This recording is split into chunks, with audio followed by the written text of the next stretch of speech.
अकबर एक महान सम्राट था, वर्णन करें।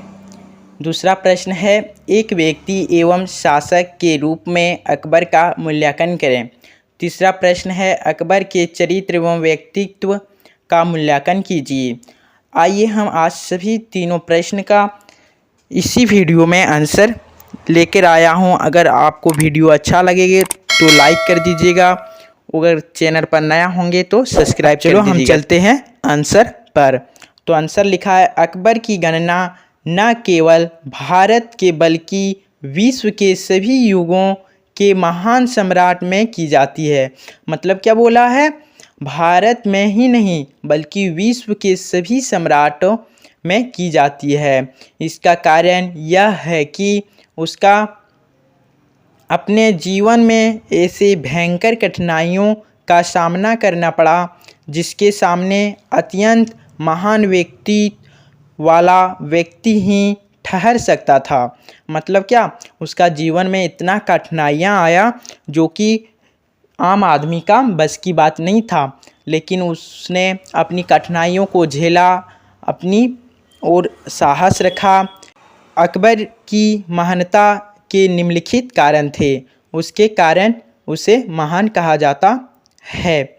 चलते एक नंबर पर, एक महान व्यक्तित्व, उसके व्यक्तित्व के बारे में आइए अब हम जानते हैं।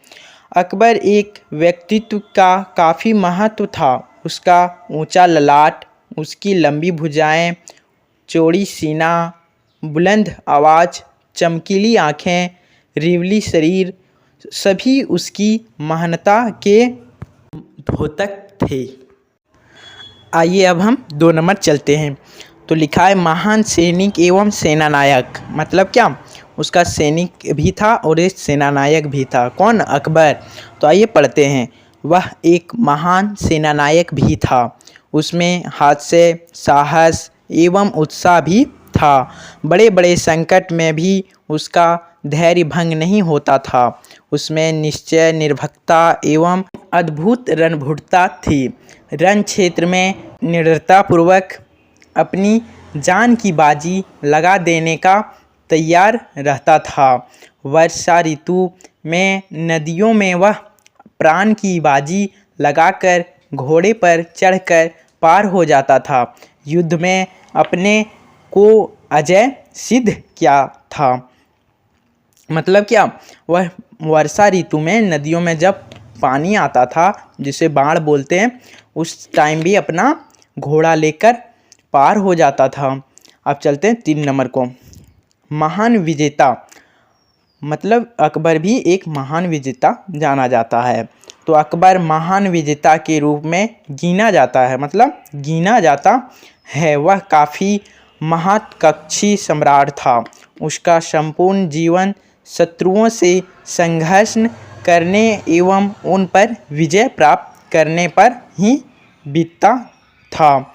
मतलब क्या, अपनी अकबर का पूरा जीवन जो क्या हुआ, संघर्ष करने पर ही पूरा जीवन उसका बीत गया। विजेता के रूप में उसकी यह मान्यता थी कि वह शांतिपूर्वक समझौता करने के लिए सभी समाधान खाली होने पर ही वह युद्ध के लिए निश्चय करता था। जब म्यान से एक बार तलवार निकलता था तो अपने उद्देश्य की पूर्ति तक भीतर न रखता था। आत्मसमर्पण करने वाले राजाओं के प्रति काफ़ी उदारतापूर्वक व्यवहार करता था। मतलब जो उसका प्रति प्रेम रखता था, उसका भी आदर सम्मान करता था। कौन? अकबर। 4 नंबर पॉइंट को आप पढ़ते हैं, महान साम्राज्य निर्मिता। मतलब क्या, उसका समाज का निर्यात कैसे हुआ। अकबर एक महान साम्राज्य निर्मिता भी था। मुगल साम्राज्य का वास्तविक संस्थापक वही माना जाता था।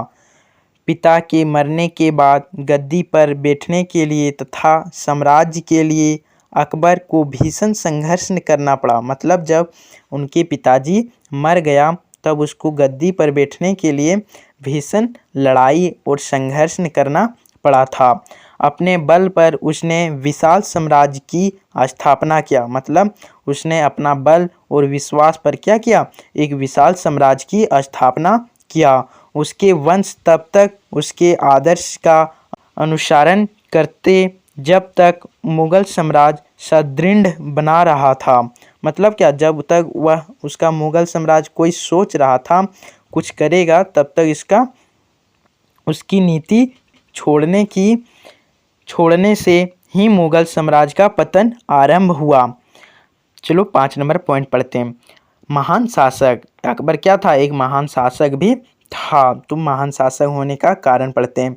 एक शासक के रूप में अकबर महान था, बल्कि सिद्धांत में वह निर्कुम शासक था, पर वास्तव में वह काफ़ी दयालु आदमी भी था।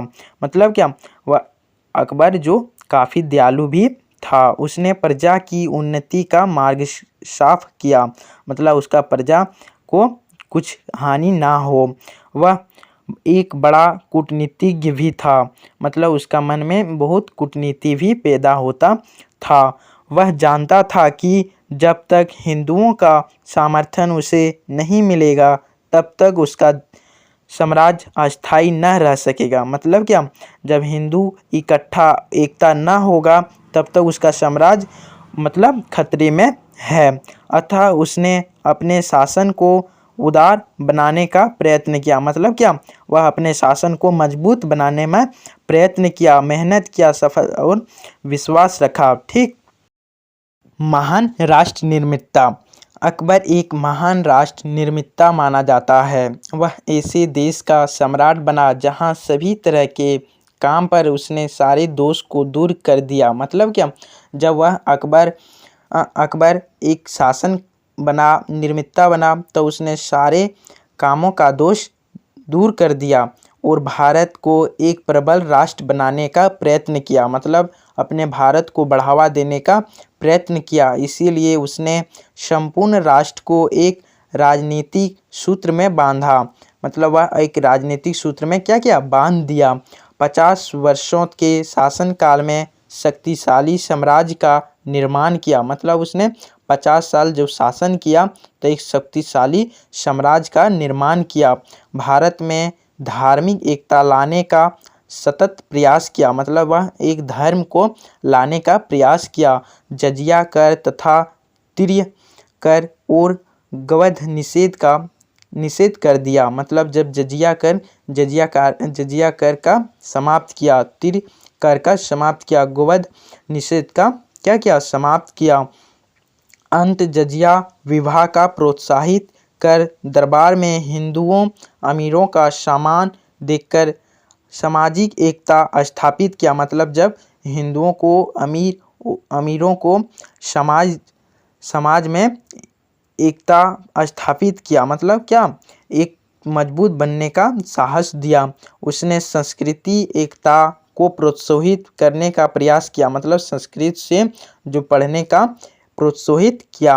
अकबर ने राष्ट्रभाषा के निर्माण में काफ़ी प्रयत्न किया। मतलब अपने राष्ट्र की भाषा को प्रयत्न किया, मतलब बढ़ावा देने का काफ़ी प्रयत्न किया।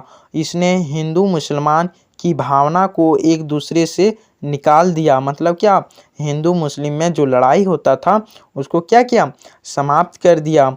उनका किसी भाषा के माध्यम से विचार विनिमय करना जरूरी था। मतलब वह किसी भी अपनी भाषा से विचार विनिमय करना जरूरी था। एक महान राष्ट्र निर्माता के रूप में एक लेखक ने लिखा है कि शासक के रूप में उसकी सबसे बड़ी सफलता यह थी कि उसने विजेता राज्यों की विभिन्न जातियों एवं विभिन्न धर्मों को एक स्पष्ट सूत्र में बांध दिया था।